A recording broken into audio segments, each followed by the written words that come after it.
When I turned 12 years old, I started street prostitution. I had a pimp. You know, I was talking to him. I told him I was 13, one more year. You know, I told him I was 13, and he was fine with that, like, threw me off, like, wow. It was the things that he said were things that I've never felt before. I was actually felt like I was loved by somebody for the first time. And I put all of my trust and all of my faith in him.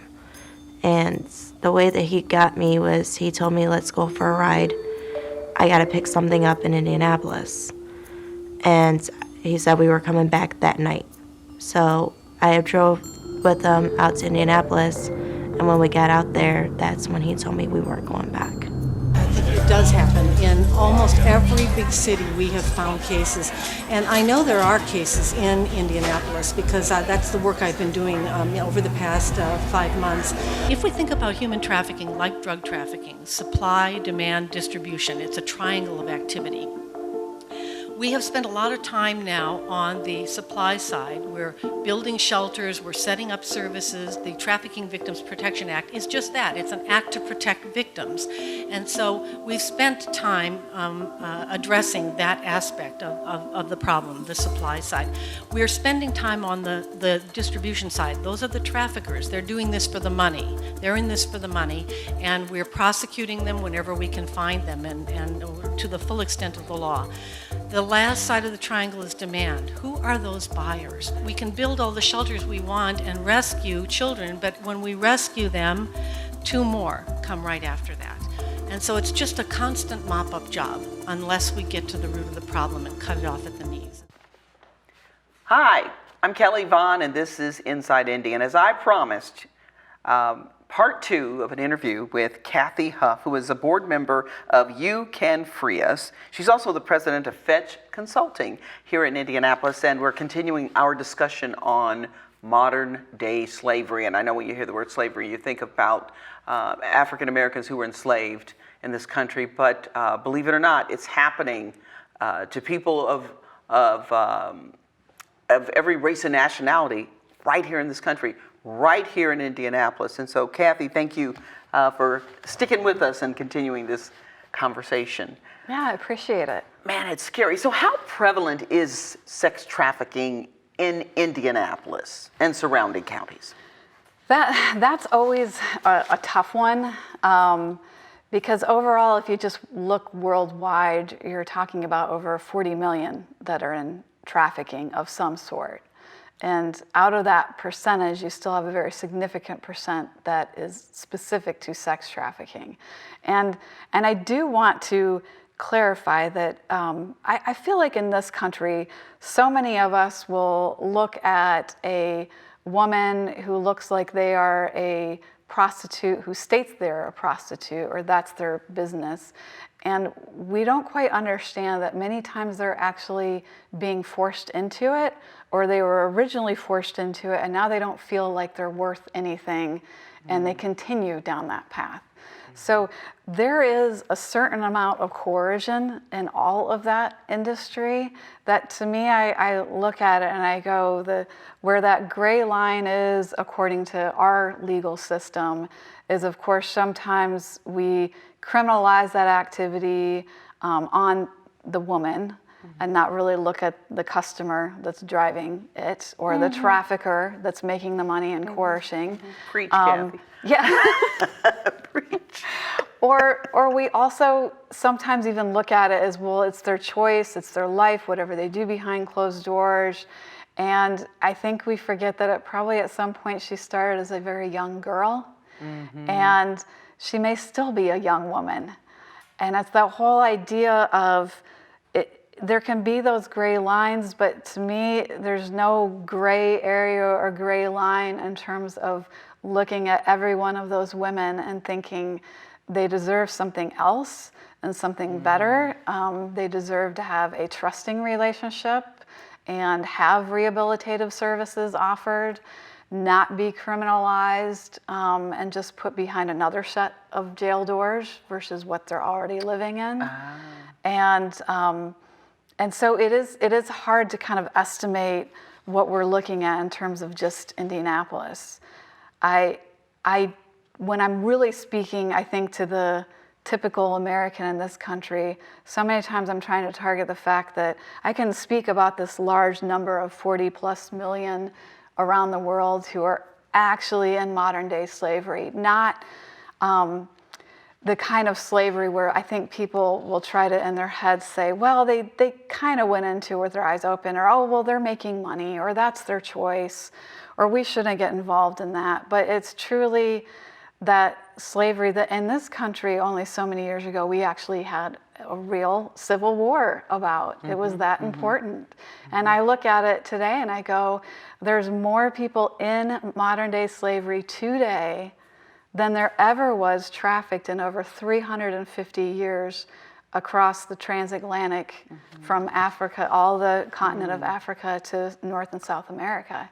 So in 350 years, today, just today, we have more than was trafficked in 350 years. Wow. So to me, I'm going, the war? It's a war. It should be a war. I feel like everybody should take a stand or a side.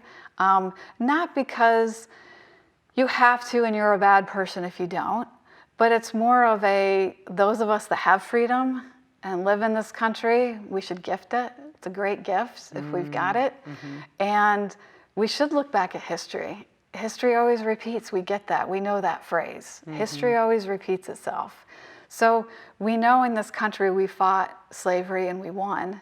So to me, I look at it and I go, well, we know this is beatable. This can be won.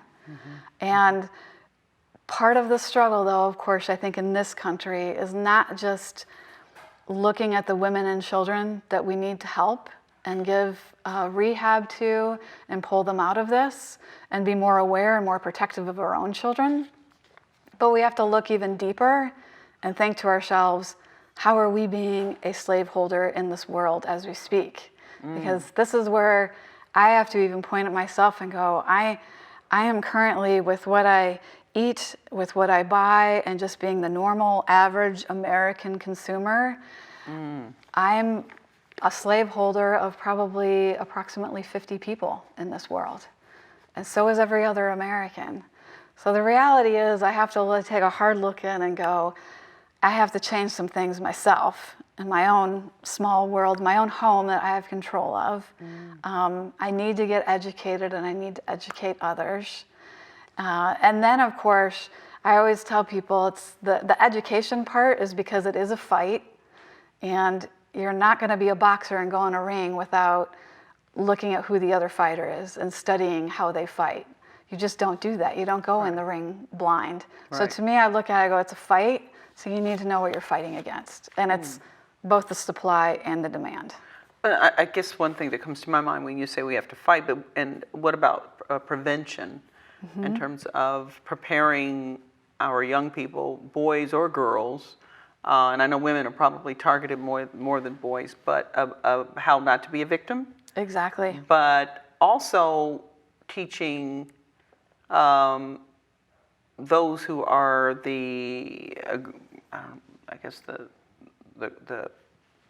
aggressors or the ones who are committing the crimes, that's not cool either. A lot of times, and I'm saying that because a lot of times it falls on the woman, like, okay, how can we fix the problem? Yes. Can we just get to the root of it? If you just stop doing it, I don't have a problem. Right? Is it just me? No. No, not at all. I look at the fact that here Sujo John, an Indian guy, is leading this organization and helping women and children. And I think even he feels a little bit of that, unsettledness of people maybe looking at him and going, you're this man in this woman's world, and what exactly do you know? How have you felt, vulnerable or in this position? And I look at it, I go, that's part of what I love about You Can Free Us, is that it is led by a man, because we need all the allies in this that we can get. Oh, yeah. Now you're talking my language, Cathy. Now, a friend of mine, Mark Williams, told me once, he said, domestic violence and abuse and sex trafficking is not going to change unless the men get in the fight. Because he said it. A lot of them, not all, they don't respect women.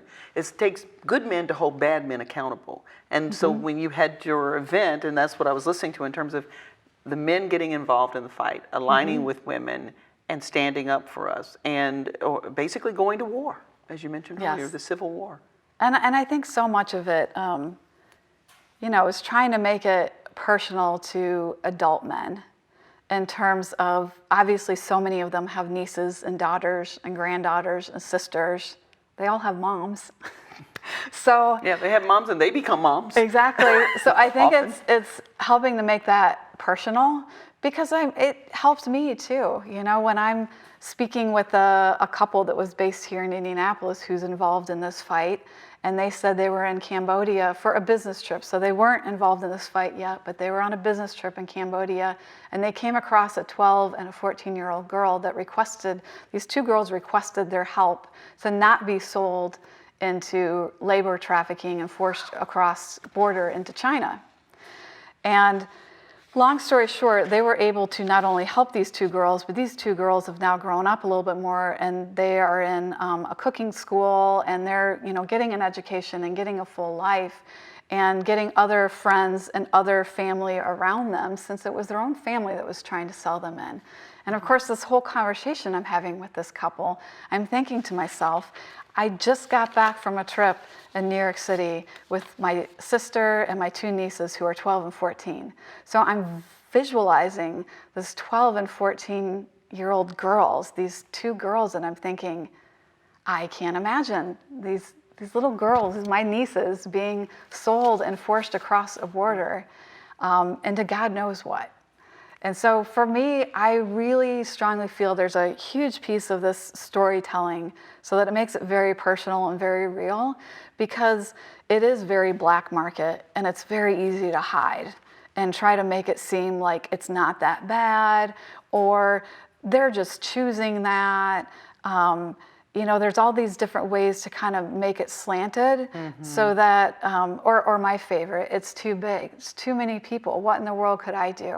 How could I, from Indianapolis, make some effect worldwide against a fight of 40 million people, let alone organized crime, all of these guns and weapons and scary people and all of this stuff? And I heard a lady on NPR, a story, and she was from another country, and she had sold her child into sex trafficking, and they were asking her why, and she was so poor. And a lot of us would think I would never do that, right? And I don't think any of us have been rock bottom poor either, but it got me to thinking, that's what it's really about. It's about power, money, and a lot of times maybe some of these people get into it, stick with it, not necessarily wanting to, but again, I don't have any place else to go. I can't do any better.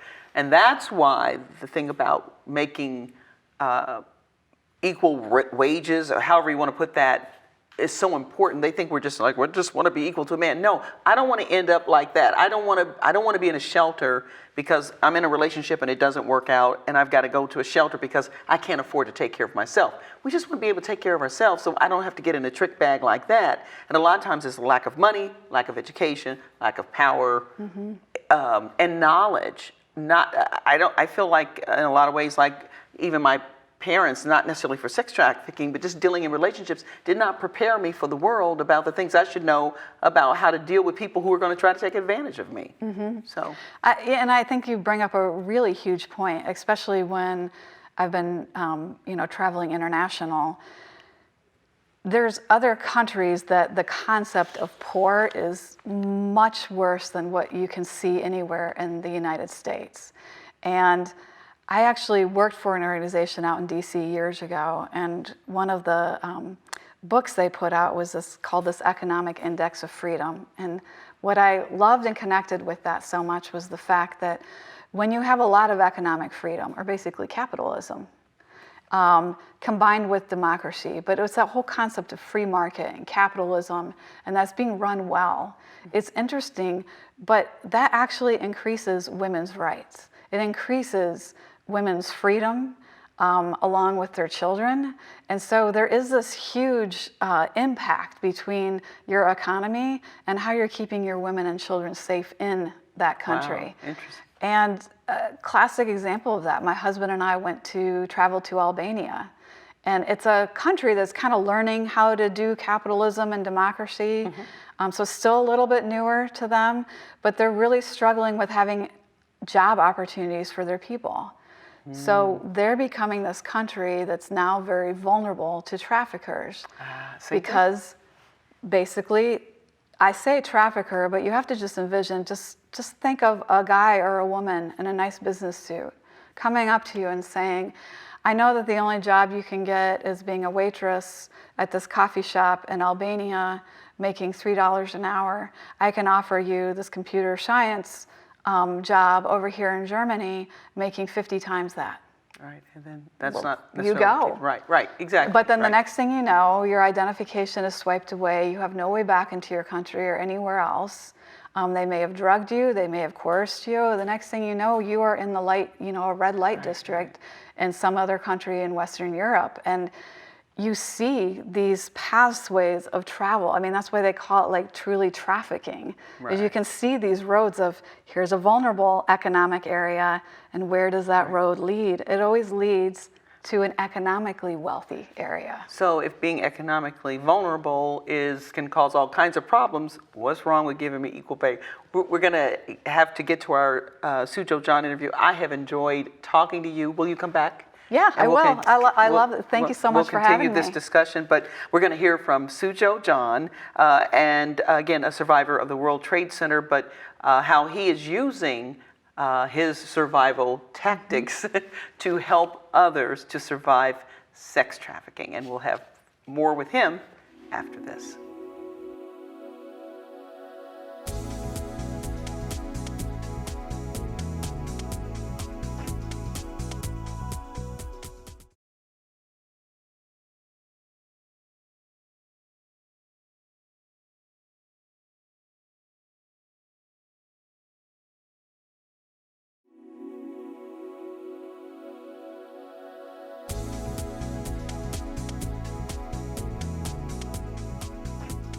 Hi, I'm Kelly Vaughn, and this is Inside Indy, and today we are on the road, and joining us is Sujo John, and he has a fascinating story that he wants to share with us today on Inside Indy. So you work now through your You Can Free Us Foundation to free those who are victims of sex trafficking?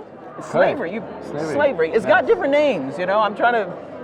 It's called modern day slavery. It's an umbrella word that covers human trafficking. All of it is because the word slavery, that's a very sensitive word for me, because we typically think, especially in this country, African Americans. Yes. Those were the slaves, and it's all over. Yes. But it ain't over. So it's an interesting point you bring up. So I've been around the world where there's been horrible things that have happened in history. I remember being in Elmira Castle in Western Ghana, where they would put people from Africa, they would put them in this holding place, but they would get them on the boat and they would ship them across the Atlantic. We know the story. Very small number of them even made it this far. They died. The horrible things that happened to them. When you go to those places, you just pause. Your hair stands up, and you're like, why did that generation allow this horror to happen? I've been in concentration camps where there's Auschwitz, or there's a valley in Ukraine called the Babi Yar where Hitler gassed 70,000 people, or Holocaust museums, whether it's in DC or Jerusalem. I've been in those places, and again in those places, the same thought hits you. Why did the generation back then not do enough, right? And so now when you look at those things that have happened in the past, you can't really fix that. But when you look at the problem of modern slavery right now, this is one of the evils of our times. So I'm convinced that if we don't focus on the social issues of our times and try to bring about healing, our sons and daughters and our grandchildren will wake up one day and question us. How bad is it in this country and globally? Okay. So say the population of New York City is 7 to 8 million. You're talking about 5 times the size of New York City globally involved or trapped in modern day slavery. Almost 41 million people, $150 billion industry that's affected almost every country, every state in America, every zip code in America, and your social demographics mean nothing. It's affected people of every race, of every socioeconomic background, and it's like this. For traffickers, there's a lot of money to be made. So if you sell drugs, when the end consumer buys that drug that you're trying to sell, whether they inject it, snort it, whatever, it's done. You can't reuse it. But sadly, a human being can be sold and resold and resold. can be reused. So that's one of the sad realities of this darkness. And the demand is strong, so there is supply, and so. Why is the demand strong? What is the demand? I mean, it's. First of all, it all stems to the depravity of humanity. Humanity is broken, and I'm a person of faith, and I talk about, when I get opportunities like this, I talk about how we all know that human civilization and life as we know it, as in one way we are advancing with technology and medical science, but when it comes to our depravity, we're sliding. We're sliding deeper and deeper, and because of that happening, access, because of technology, because the world being smaller with a way of commuting and transmoting, a lot of good things have happened because of that, but bad people exploit that as channels to accelerate what they're doing. For example, back in the day, you just had red light districts where physically girls would be kept. Now a lot of this movement is on technology, where they sell human beings, trade them online, and then Primarily women and children. women and children, but in some I suspect boys. boys even. too. But also, when you talk about human trafficking or slavery, it's not just a sex trafficking component. There's also the components of child labor, forced child labor, forced marriages, and also trafficking in the supply chain in businesses, where there's a lot of people forced to work in mines. They're forced to work in agriculture. I'll give you some examples. In some Western European countries, there are poor migrant workers from Eastern Europe are told to come and work, and they're forced to work in farms. In London, we have a chapter of You Can Free Us in London. In London, they're forced to work in car washes. In America, nail salons and massage parlors and so-called spas, which are what today, as we tape this program, USA Today, the front story of USA Today is talking about spas across America that are fronts for prostitution. So in different countries, there's different industries where women are lured and forced to work, and it's truly the horror of our time. It's hard to believe. And a lot of it to me is because women and children or boys are weaker. So we're going to dominate, and it's always puzzled me is why is it when somebody's weaker or poorer or less than you for whatever reason, if women are physically not as strong, do you have to abuse that power you have over them? Just because you have the advantage doesn't mean you have to take it. And so it's like, why are they picking on, I hate to say it, why are they picking on us? Yes, I just want to touch on that. So as a man, when I first got exposed to the problem of modern slavery in the red light district in India, on a street a mile and a half in length, 37,000 sex workers, and for the first time in a brothel environment, seeing where these women are kept, cells and cages, 3 feet by 6 feet, and I hear the stories of how they are forced to see 30 to 40 men a night. As a man, I felt horrible about men. And my personal passion now is to find men who will come on the right side of the problem and take a stand, because the demand comes from men. Having said that, it's shocking that in this industry that we work in, trying to fight this, I also see women selling women. Yeah, so there's a lot of these madams that run these brothels are all women. And so I look at it as, yes, it's a strong oppressing the weak, but also whether it's human trafficking or a lot of social issues of our time, the vulnerability, the cause of this, the root cause is poverty. And you fight poverty, and you raise people, lift people up from poverty, give them access to education, give them access to a way of making money, then you would have dealt with some of the greatest issues of our time. So if at all we have to go to battle with anything, which will solve a lot of issues around the world, even in America, is go fight poverty.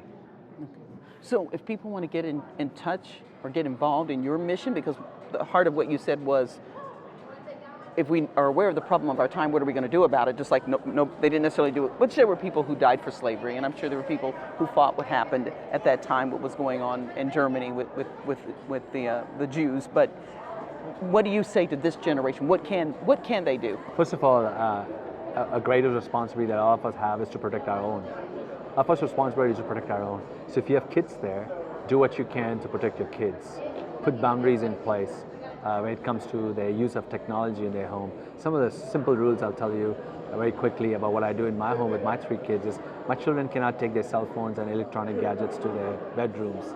We say screens are for open spaces. If you have a parent, if your kid's on social media, Snapchat, all these platforms, whether it's Instagram, I'd encourage parents to be on those platforms, to check in on what's going on. That's the way they lure them. So the first step is protect your family, protect your children. The second step is look around, and if you see something that's going on in your community, speak about it, report it to the FBI, report it to your local police. And also be a smart consumer. If you know products that's exploiting people and could be coming from a place where people are being victimized or exploited, and stop buying that. And that's another way to do it. But then join hands with people like us. You can find us on youcanfree.us. Youcanfree.us, that's our website. On social media, you can find us as You Can Free Us, or you can find me. My name is Sujo John. You can find me and connect with us, and we'll love to share with you how you can help us in this mission. So we are in 6 countries, and what we do is rescue women and children, but also rescue children from child labor, from the tragedy. I call it the tragedy because there's 74 million children globally exposed in hazardous work conditions. And if they're not rescued, most of them will not make it past their 20th birthday. We appreciate you coming on Inside Indy, sharing your both stories and your journey, and I'm telling you, man, it's good to know that there's somebody out there fighting the battle. And I've always said it takes men to hold men accountable. Sujo John, thanks so much for joining us on Inside Indy. I'm Kelly Vaughn. We'll see you next time. Bye-bye.